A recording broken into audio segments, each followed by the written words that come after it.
I used to live just a few houses up the road. The house that I was in was a gorgeous old villa.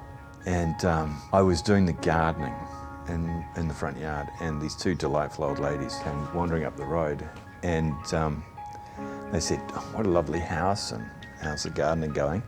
And then one of them leaned across the gate and said, "Have you seen that house they're building down the road?"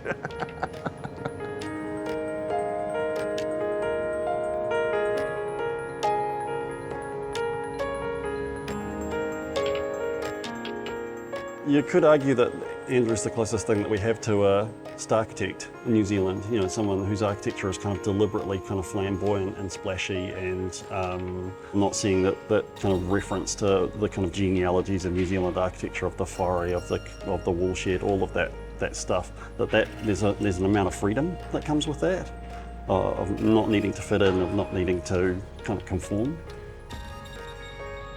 I've got a really restless mind, and I've got it's a really talented group of people that I work with, and if we could just photocopy a design, it would be a lot easier, but we're always trying to invent something new. My version of Andrew is that he's a visual architect as opposed to a kind of conceptually driven architect, and that his work's kind of transitioned through a whole lot of different styles, and he's worked in kind of modernist styles and stuff, and work that's very contemporary, also stuff that's historicist, is that he's got an incredibly good eye. He's not someone that's kind of coming from a fixed conceptual point, but he's got an amazing eye for materials, for proportions, for spaces, for light, and that the architecture's driven by that. And that's kind of what accounts for the variability in his architecture and his kind of willingness to try a whole lot of different approaches.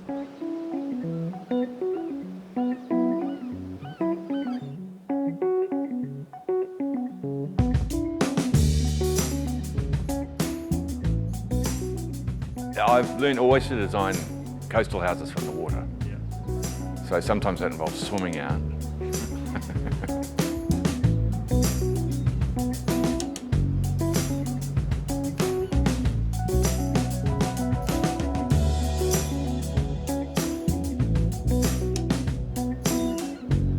We cut our teeth on coastal houses. The first house we did in Kerikeri was a coastal house, and then we did some at PR, and we've continued doing West Coast houses, and then East Coast houses came into the mix, and that's how the practice started.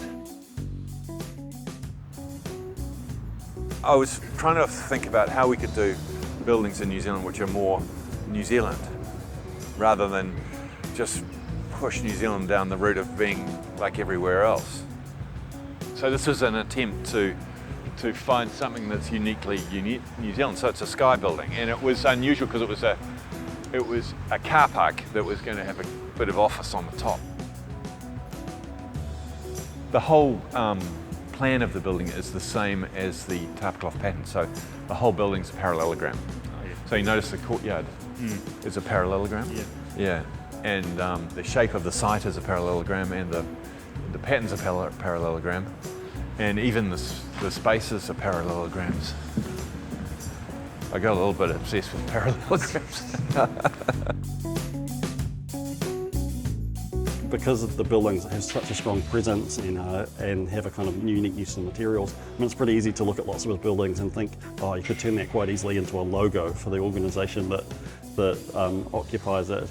And I think that sense of creating an identity for the building does come out in things like the names and the way that the buildings are explained.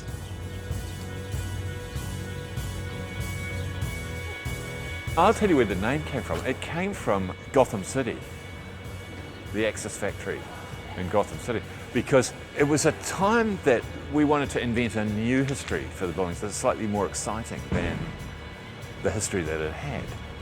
And Gotham City's like that, isn't it? It's like a parallel story, parallel universe in America.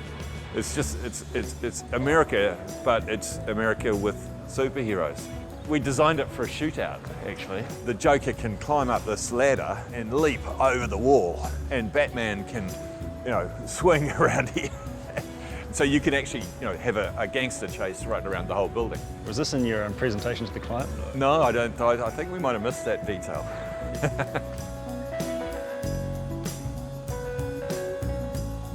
I think his architecture is much more connected internationally, perhaps in some ways perhaps more than anyone else kind of currently active.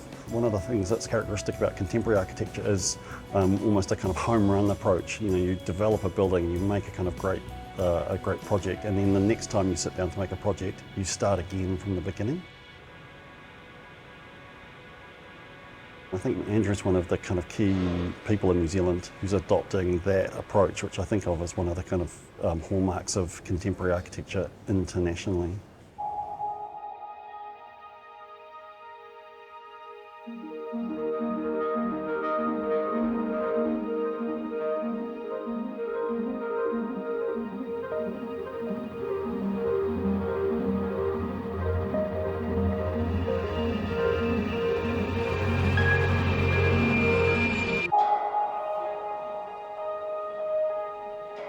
Four architects were shortlisted, and their brief was to not propose any designs at any point, but to simply talk about the architect's firm's philosophy about making architecture, and secondly their quality assurance, how they would go about quality assurance, and they each had half a day.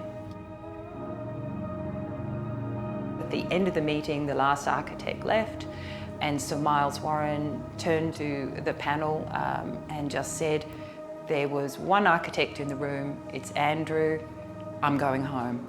So he left, it was one statement. Andrew Patterson was it, he left, he went back to his hotel, and then the rest of us debated until 2 o'clock in the morning, and at the end of that, it was Andrew Patterson. The concept happened really very quickly. It was one of those occasions that the building looks exactly like the concept. You'd have to be playing spot the difference to, even in plan, to figure out how the building differs from the very initial drawings. And the stainless steel was very material to the story, because he came to New Plymouth because they had this terrific stainless steel industry, and it was the only way he could realise the big work that he wanted to do. Yeah, and the building is in stainless steel for exactly the same reason, because we could get it's a kind of the local stone of Taranaki, if you like. It was very important that the people of New Plymouth were taken on this quite marvellous journey to where it is now. As you drive into New Plymouth, the welcome to New Plymouth is the Len Lye Centre, and that's exactly what Andrew defines. And if you walk either outside the building on Queen Street, or you're walking inside those marvellous concrete columns, it's almost like the 24 frames of second film clicking past you as these flashes of light intersperse.